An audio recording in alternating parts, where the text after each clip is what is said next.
El libro primero de Crónicas. La introducción. El libro no menciona a su autor, pero entre los judíos el Talmud dice que Esdras es el autor. El autor presenta un resumen de la historia de Israel desde el punto de vista del linaje real de David y del linaje sacerdotal. Eso se logra gracias a la genealogía, al principio del libro. Eso explica también por qué deja fuera al reino del norte, cuyos reyes no son davídicos, y se pone atención al templo. Los libros de Primero y Segundo Crónicas eran una sola historia, separada por razones físicas, ya que hacía más manejable copiar y leer dos rollos que uno muy largo. El trasfondo. El libro es el último libro de la Biblia hebrea. Es un repaso de toda la historia con énfasis en las dos instituciones, el templo y la monarquía. El pueblo ha vuelto del exilio, tras el fracaso de los reyes y sacerdotes. Ahora hay otro templo en construcción, pero venido a menos, y el autor se propone comunicar el ideal original para el rey y el sacerdocio y dar a los retornados una ubicación en el linaje de Israel. El libro se divide en tres partes. Los capítulos 1 al 9 destacan la genealogía del pueblo de Israel. El capítulo 10 amplía la muerte de Saúl y sus causas en preparación para lo que viene en los capítulos 11 al 29, que destacan la vida heroica de David, en función de los preparativos para la construcción del templo. Ahora veamos en qué consiste el mensaje del libro primero de Crónicas. En la primera parte, en capítulo 1, se presenta la descendencia a partir de Adán, el punto más universal del libro. Es el padre de toda la humanidad y de ahí traza la línea piadosa de Set, Enos, Enoc y Noé. Luego de los descendientes de Noé y de sus hijos. De Sem, hijo de Noé, viene Abraham, y de él Isaac, y de este nacieron Jacob, referido aquí como Israel, y Esaú. El capítulo 1 termina presentando a los descendientes de Esaú y a sus reyes en Edom. Los capítulos 2 al 3 trazan la descendencia de Israel o Jacob, padre de Judá, de quien descienden David y Salomón, y los reyes hijos de Salomón, es decir, traza la línea de los reyes davídicos.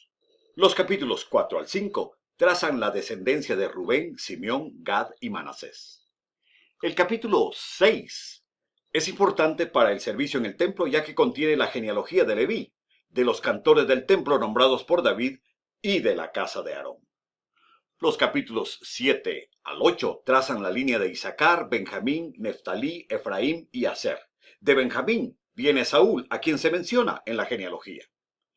El capítulo 9 traza a los retornados de Babilonia con el prefacio de que fueron allá por su rebelión. Al final ofrece la genealogía de Saúl en preparación para el capítulo 10, que sigue a continuación. La segunda sección la hemos dedicado al cierre de la dinastía de Saúl, porque es la bisagra que nos llevará a centrarnos en la dinastía davídica.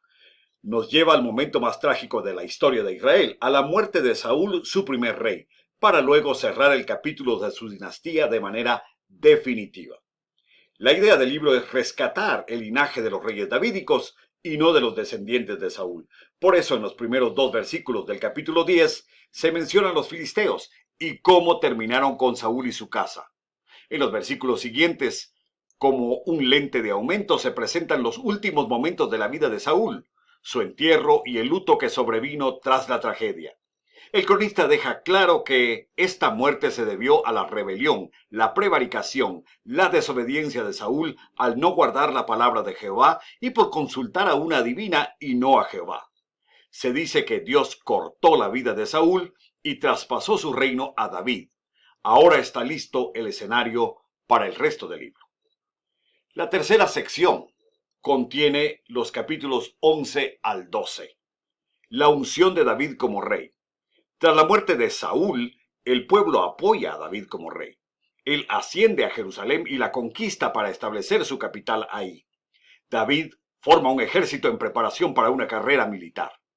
Los capítulos 13 al 16 hablan sobre David y el arca del pacto. Tras tomar control de la nación y establecer su capital, David centra su atención en la adoración a Dios. Para ello se requería del arca, la cual David trajo de vuelta y celebró su retorno. Los capítulos 17 al 20 exponen acerca de David y el pacto con su casa. Al ver su propia mansión, se despertó en David el deseo por hacer una casa para Dios que reflejara su grandeza.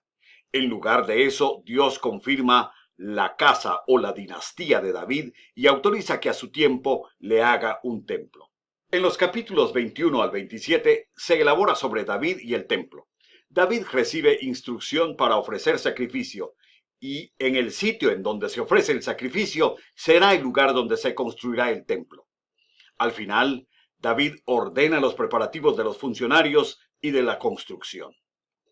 En los capítulos 28 al 29, David traspasa el reino y la responsabilidad de hacer el templo a su hijo. Salomón asumió el reino y David muere en buena vejez.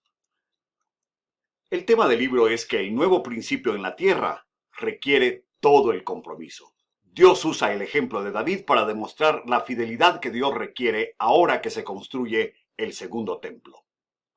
Y ese es el mensaje del primer libro de Crónicas.